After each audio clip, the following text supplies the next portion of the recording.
पहले हुकूमत पीटीआई से निबड़ रही थी जी एहतजाज को लेकर, अब मौलाना साहब भी नाखुश हो गए एक बार फिर। उन्होंने किसी भी ताउन को मदरसा रजिस्ट्रेशन बिल से मशरूत किया और उन्होंने कहा कि अगर बिल पर दस्तखत ना हुए तो वो भी अब इस्लामाबाद जाएंगे। शुक्रिया अर्मिला। बात यह है कि अगर हुकूमत ने उनके साथ कोई भी कमिटमेंट की थी और उसमें गारंटर थे बिलावल भुट्टो ज़रदारी, क्योंकि सबसे ज़्यादा उन्हीं की मीटिंग्स हो रही थी मौलाना के साथ और वही जाकर मौलाना को कन्विंस कर रहे थे 26वीं आईनी तरमीम के लिए, तो हुकूमत को चाहिए कि जो वादा उनसे किया और अगर उस बिल को उन्होंने पास करवाया तो अब उसको कानून बनवाएं सदर ममलिकत से साइन करवा के, और ये बिलावल भुट्टो की भी जिम्मेदारी है। लेकिन बात यह है कि मौलाना साहब ने अपने आप को सियासी तौर पर भी तो रेलिवेंट रखना है ना। अब ये है कि मौलाना ना अपोजिशन में है ना हुकूमत में है, तो उन्होंने कुछ ना कुछ तो दिखाना है अपने मसल्स भी कि भाई मैं भी कुछ अहमियत रखता हूँ इस सियासी अरीना के अंदर। लेकिन मौलाना फजल रहमान से उस तरह का खतरा नहीं हो सकता जिस तरह का पीटीआई की तरफ से होता है। पीटीआई में देखें वो तो आते ही अल जहाद के नारे लगाकर हैं और उनका फिर मकसद जो होता है वो बड़ा हाई होता है कि जी हमने हुकूमत को गिराना है, हमने अपना मैंडेट वापस लेना है, हमने बानी पीटीआई को जेल से निकलवाना है।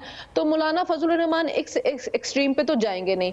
उनका मकसद है सिर्फ ये कि मदारस की जो रजिस्ट्रेशन का एक्ट है उसके ऊपर साइन कर दे सदर ममलिकत, और वो किसी ना किसी जगह पे उस पर निगोसिएशन होकर उस पर बातचीत हो जाएगी। दूसरा, मौलाना फजल रहमान कभी भी ऐसा काम नहीं करना चाहेंगे जिससे कि जमहूरियत डीरेल हो या गैर आईनी कुव्वतें जो है उनको कोई मौका मिले। तो मौलाना फजल रहमान अगर आते हैं इस्लामाबाद की तरफ तो उसको हुकूमत से उतना खतरा नहीं होगा जितना कि पीटीआई के एहतजाज या मार्च से होता है। ठीक हो गया, इतना खतरा नहीं होगा। लेकिन जब खतरे की बात आती है शनीला, तो हमने देखा है कि हुकूमत ने तहरीक इंसाफ के एहतजाज को रोकने के लिए जितनी मुमकिन हो सकती थी कोशिश की। चाहे पीटीआई वाले इतने तंग हुए ना हो, आम आवाम बड़ी तंग हुई थी क्योंकि हमारे पास हर जगह कम्यूट करने के रास्ते बंद थे, इंटरनेट नहीं था, जो बेचारे वर्क फ्रॉम होम कर रहे थे उनके अपने मसाइल थे, ऑनलाइन बिजनेसेस, इकॉनमी, हर चीज़ डिस्टर्ब हुई थी। तो हम क्या वाकई हुकूमत को इतना फ़र्क नहीं पड़ेगा, या अगर मौलाना साहब भी एहतजाज करते हैं तो ये सारी सूरत हाल उस सिनेरियो में भी क्रिएट होगी या नहीं? ये सिर्फ तहरीक इंसाफ के लिए क्योंकि वो ज़्यादा मुश्किल पार्टी है हैंडल करने के लिए।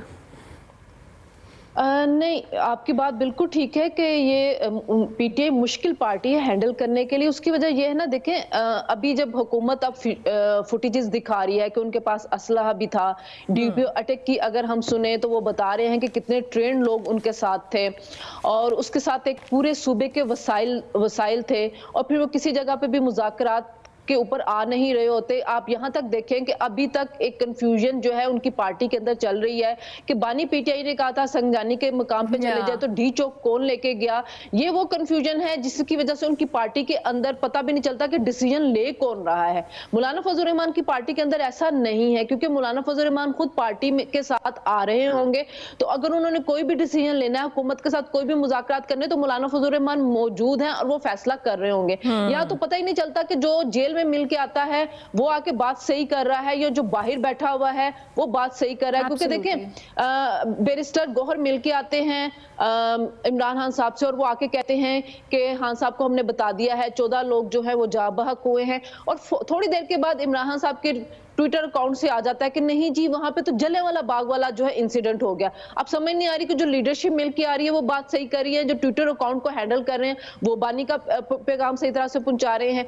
फिर तो इस वजह से मौलाना फजल रहमान की दफा मुझे नहीं लगता कि रास्ते बंद होंगे क्योंकि वो अल जहाद के नारे लगा के नहीं आ रहे। ठीक हो गया, ये तो ठीक है, और आई होप कि ये एहतजाज की नौबत भी ना आए क्योंकि बिलावल भुट्टो ज़रदारी ने जिस तरह से मीटिंग्स की थी और अगर कोई गारंटी ली थी तो आई होप कि हुकूमत उसको एड्रेस करे, क्योंकि ऐसे मौके पर के ऊपर जब लास्ट टाइम हमने देखा है कि आईनी तरमीम का मामला भी था तो मौलाना साहब जब नाराज़ हुए थे तो हुकूमत को ऐसी क्रिटिकल सिचुएशंस में मौलाना साहब को नाराज़ करने की मुतहम्मिल नहीं हो सकती है आई गेस। तो इसलिए आई होप कि ये चीज़ें सॉर्ट आउट हो। अच्छा, मुश्किल पार्टी बहुत मुश्किलात से दो चार भी है शनीला, और अभी हम केसेस की तादाद की बात कर रहे थे बानी पीटीआई पर तो 76 हो गई है, और जो जीएचक्यू हमला केस है उसमें तो फर्द जुर्म भी आयद हो गई है। ये जो मुश्किलात हैं जिसके हवाले से एक्सपेक्टेशंस थी तहरीक इंसाफ की भी और सपोर्टर्स की भी कि जी पता नहीं शायद कम हो जाएंगी, मामलात बेहतर हो रहे हैं, बुशरा बीबी की रिहाई के बाद से चीज़ें बेहतर हो रही हैं, लेकिन आपको लगता है कि चीज़ें बेहतर नहीं हो रही बल्कि एक परसेप्शन था जो बिल्ड हुआ था उसके बाद वो बबल बर्स्ट हो गया?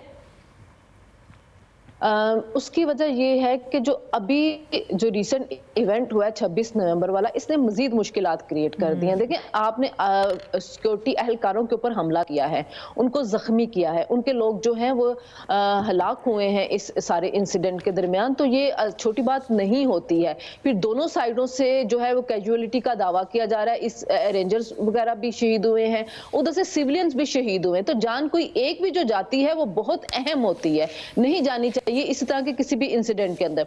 तो अभी तो पहले वो 9 मई जिसमें कहा जा रहा था कि उन्होंने रियासती इदारों के ऊपर हमले किए हैं, तो उसके साथ ही अब 26 नवंबर भी जो है वो जुराइम में शामिल हो चुका हुआ है उनके। तो बानी पीटीआई जो अब आके कह रहे हैं कि मैंने मुज़ाकराती टीम बना दी है, वो हुकूमत से मुज़ाकरात करेगी, क्यों नहीं वो पहले जो थे मुज़ाकराती टीम बना के हुकूमत से मुज़ाकरात कर लेते। उस वक्त तो वो एक ही बात कह रहे थे कि मैंने सिर्फ एस्टैब्लिशमेंट के साथ बात करनी है।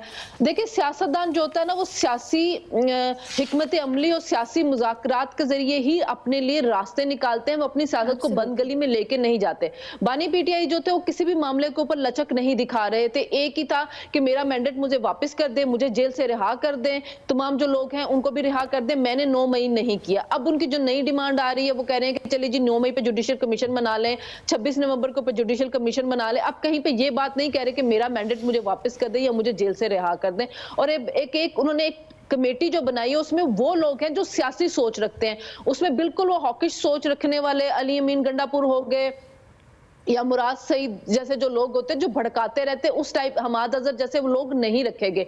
सियासी समझ बूझ रखने वाले लोगों को उस कमेटी में शामिल किया होगा, कहा गया कि हुकूमत से मुज़ाकरात करें। लेकिन उसके बावजूद वो फिर एक एक्सट्रीम ले रहे हैं कि इसके बाद मैं जो वो सिविल नाफरमानी की कॉल दे दूंगा, मैं जो बैरून मुल्क पाकिस्तानी है उनको कहूंगा कि वो रेमिटेंस मत भेजें। ये वो सोच है जो उनकी सियासत को खत्म करती जा रही है। बेहतर ये है कि अभी तो वो अपनी टीम को एक मैंडेट देते भी, आप जाएं जाके हुकूमत से मुज़ाकरात करें, जितनी लेवरेज आप ले सकते हैं पार्टी के लिए वो ले। लेकिन एक एक्सट्रीम सोच के साथ जब आप किसी को भेजते हैं तो वहां पे मुश्किलात जो है वो खड़ी हो जाती हैं। 9 मई के ऊपर अब उनके ऊपर फर्द जुर्म लग गया, बहुत ज्यादा डिले हो रहा था, कहीं ना कहीं कहा जा रहा था कि इनको बहुत कंसेशन दी जा रही है। लेकिन 26 नवंबर ऐसा वाकया था जिसमें कि मुझे लग रहा है कि बानी पीटीआई का कसूर कम था, उनकी जो वाइफ है उनका ज्यादा था। अच्छा, आपने वाइफ की बात की शनीला, आई एम सॉरी मैं आपको इंटरप्ट कर रही हूँ, लेकिन अब इसमें मसला ये है कि एक तरफ अली मोहम्मद खान साहब की जब ऑडियो आई तो उसमें चीज़ें बड़ी मुख्तलिफ हमें नज़र आई, एक राय उधर नज़र आई, फिर एक अली अमीन गंडापुर हैं और एक बुशरा बीबी का मौक़िफ़ टुवर्ड्स एहतजाज या धरने वो बड़ा मुख्तलिफ है। फिर हम दीगर बैरिस्टर गौहर की बात करें, बैरिस्टर सैफ की बात करें, दीगर जो रहनुमा उनकी बात करें, वो एक अलग बयानिए के साथ सामने आते हैं। तो ये सारी चीज़ें तहरीक इंसाफ के अंदर भी आपको लगता है कि कन्फ्यूजन इतनी ज़्यादा मौजूद है कि सुन्नी किसकी है, क्योंकि इमरान खान साहब खुद तो जेल में हैं, वो जिसको बता रहे हैं वही उनका स्पोक्स पर्सन बन जाता है। अब अवाम किसको अपना स्पोक्स पर्सन समझे पीटीआई के बिहाफ पे जो उनके सपोर्टर है, ये भी एक बहुत बड़ी confusion. Do you think that? ये बड़ा अच्छा क्वेश्चन वैसे आपने किया है। बात इसी तरह की है कि एक पार्टी जिसके अंदर बहुत ज्यादा लीडर बन जाते हैं ना और हर बंदा अपने आप को लीडर समझना शुरू कर देता है, वहां पे ऐसी ही कंफ्यूजन क्रिएट होती है। आप ये देखें कि अगर उनका कोई जो सोशल मीडिया एक्टिविस्ट है ना वो भी थोड़ा सा पॉपुलर हो जाता है तो वो भी अपने आप को लीडर समझ के पार्टी को गाइडेंस दे रहा होता है। जो सहाफी उनको सपोर्ट करते हैं वो भी गाइडेंस दे रहे होते हैं पार्टी को। सो समझ नहीं आता कि इस पार्टी को लीड कौन कर रहा है। अगर आप अलीमा खान को सुने तो जब वो बानी पीटीआई से के मिलती है वो डिफरेंट नैरेटिव दे रही होती हैं। इवन कि उन्होंने वॉइस ऑफ अमेरिका से बात करते हुए ये भी कहा कि बुशरा बीबी को तो कहा ही नहीं गया था कि आपने एहतजाज को लीड करना है, तो वो क्यों एहतजाज को लीड कर रही हैं।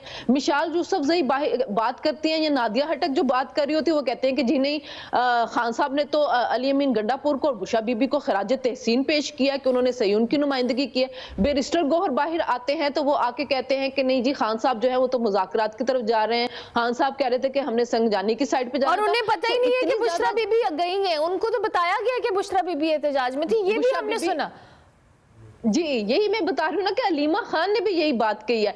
तो ये वो कंफ्यूजन है जिसकी वजह से पार्टी को पता ही नहीं, वर्कर्स को पता नहीं हमने क्या करना है। देखें पीटीआई का वर्कर बड़ा कमिटेड है, हमने देखा है कि उन्होंने पहले भी अभी भी डी चौक पे बड़ी मार खाई है। आंसू गैस शेल उन्होंने बर्दाश्त किए हैं, रियासत की जो के सामने उन्होंने मजाहमत की है, वो आए हुए थे बानी पीटीआई के लिए। लेकिन ऊपर से जो लीडरशिप है वो इतनी कंफ्यूज है, उनको पता ही नहीं था हमने करना क्या। के साथ कब तक कमिटेड रहेगा सपोर्टर जब एक वोटर या सपोर्टर को आपने एक जगह पे लाके क्लूलेस छोड़ दिया है, आपकी कोई है ही नहीं लीडरशिप वहाँ पे जो उनको गाइड करे कि क्या करना है, तो फिर जब आप बाद में इस तरह की सूरत हाल का सामना करना पड़ता है तो फिर लीडर तो निकल जाते हैं, आवाम भी फंसती है बेचारे, जिनके बेटे और जो सारे मामलात में मुलव्वस होते हैं, फिर उनके चीज़ें भी बड़ी फैमिलीज इफेक्ट होती हैं। तो आई होप कि जो कंफ्यूजन है ये तहरीक इंसाफ इंटरनली क्लियर कर ले ताकि वोटर या सपोर्टर को भी पता हो कि उन्होंने करना क्या है। वो अगर सड़कों पे निकल रहे हैं, कुछ कर रहे हैं, तो ये दंगे फसाद के लिए हम मुतहम्मिल नहीं हो सकते हैं। हमें एक पुरअमन एहतजाज करना है। अगर आपने अपना कुछ भी मनवाना है तो it should be very peaceful. आपने स्टेट को नुकसान नहीं पहुंचाना, इदारों को नुकसान नहीं पहुंचाना। ये एक चीज़ जो है तहरीक इंसाफ को सॉर्ट आउट करने की जरूरत है। थैंक यू वेरी मच शरीला, बहुत शुक्रिया कि आपने अर्ली इन द मॉर्निंग हमें ज्वाइन किया। शरीला अमार साहिबा हमारे साथ मौजूद थी, सीनियर सहाफ़ी हैं, तज्ज़ियाकार हैं, मौजूदा सियासी सूरत हाल के ऊपर अपना तज्ज़िया दे रही थी।